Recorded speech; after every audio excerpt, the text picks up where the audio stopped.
growth நீங்கள் பார்த்தீங்க. பொருளாதார வளர்ச்சியில் நம்பர் 1 மாநிலமாக இன்று மாண்புமிகு திராவிட நாயகன் அவர்களின் இந்த தமிழ்நாடு தான் திகழ்கிறது. நிச்சயமாக $1 trillion எக்கானமியை நோக்கி தான் மிக வேகத்தில் அதிவேகத்தில் நல்ல சரியான வேகத்தில் நாம் பயணித்து கொண்டு இருக்கிறோம்.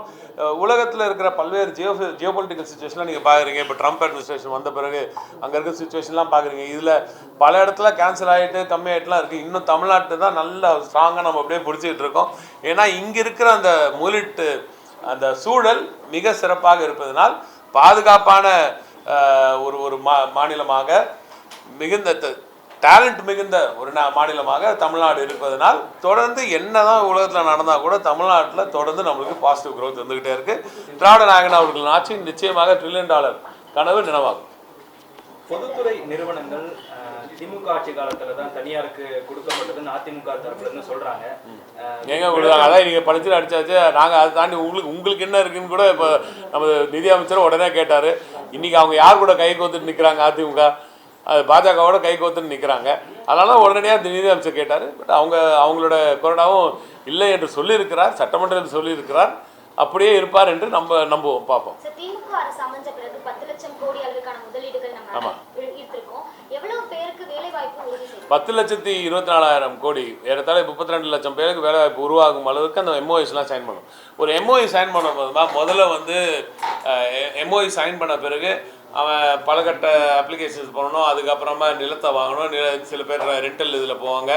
அதற்கு பிறகு கிளியரன்ஸஸ்க்கெல்லாம் அப்ளை பண்ணணும். அந்த கிளியரன்ஸ் எல்லாம் பண்ண பிறகு படிப்படியாக அவங்க ஃபஸ்ட்டு ஃபேஸ் இன்வெஸ்ட்மெண்ட் அப்படின்னு நீங்கள் முடிவு பண்ணுறது லேண்ட்.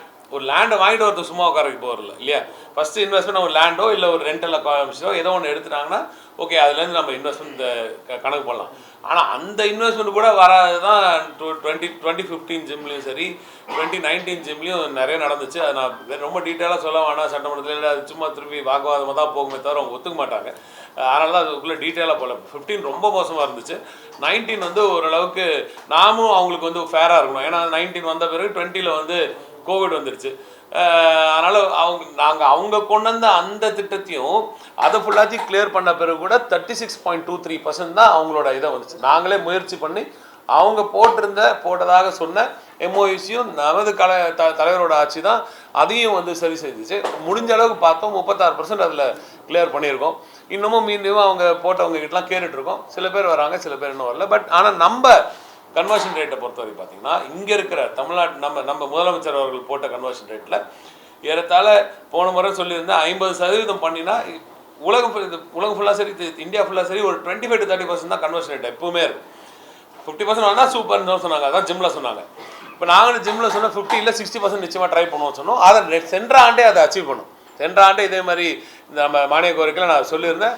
நான் போய் அது தலைவர்கிட்ட சொன்ன உடனே அவர் டக்குன்னு பாராட்டுறதை தாண்டி 70 எப்போ பண்ணுவேன்னு கேட்டார். அதனால தான் இன்னைக்கு ரொம்ப ஓராண்டாக ரொம்ப கடினமாக முயற்சித்து இன்னைக்கு 72% இன்று எட்டி இருக்கிறோம். நிச்சயமாக சொல்கிறேன், தலைவர் வந்து ஜிம்மில் சொன்னார், ராஜா வந்து பாஸ் ஆகிட்டான் ஜிம் நடத்தி அப்படின்னு சொன்னார். பாஸ் மார்க் வாங்குகிற பசங்க தலைவரோட பிள்ளைங்களில் நாங்கள் நிச்சயமாக டிஸ்டிங்ஷன் வாங்குவோம்.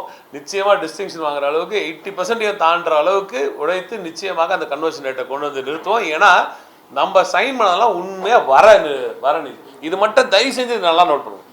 தமிழ்நாடு கவர்மெண்ட் வந்து இன்றைக்கி வந்து திராவிட நாயகன் அவர்களின் கவர்மெண்ட் ஒரு ஜாப்பனீஸ் ஸ்டைலில் இயங்கிட்டு இருக்கு. நாம் சும்மா வரவங்க போகிறவங்ககிட்டலாம் கையெழுத்துலாம் போடுறது. நாம் உங்ககிட்ட ஊடக நம்பர்கிட்ட வந்து இன்றைக்கி 10,000 கோடி வாங்கிட்டோம், நாங்கள் 20,000 கோடி முதலீடு வாங்கிட்டோம் அப்படின்றலாம் சொல்கிறதுக்கெல்லாம் நாங்கள் பண்ணல. ஏன்னா ஒரு வாக்கை கொடுத்தால் அது சரியாக நிரூபிக்க வேண்டும், அது சரியாக இருக்க வேண்டும், அது வேலை வாய்ப்புகளாக மாற வேண்டும்ன்றது தலைவர் ரொம்ப கிளியராக, முதலமைச்சர் ரொம்ப கிளியராக. அதனால் முதலமைச்சர் அவர்கள்கிட்ட பணிபுரியும் நாங்கள் எங்களை போன்ற எல்லோரும் அவர்கிட்ட ஒரு வார்த்தையை சொல்லிட்டு அது நடக்கலைன்னா நான் சரி அது மீடியா கிட்ட சொல்லிட்டு போயிடலாம் அப்படின்ற மாதிரிலாம் பண்ணவே முடியாது. ஏன்னா அவர்கிட்ட பதில் சொல்ல முடியாது நாங்கள் முதல்ல. ஏன்னா அப்படிப்பட்ட ஒரு ஸ்ட்ரிக்ட் ஆஃபீஸர் அவர்.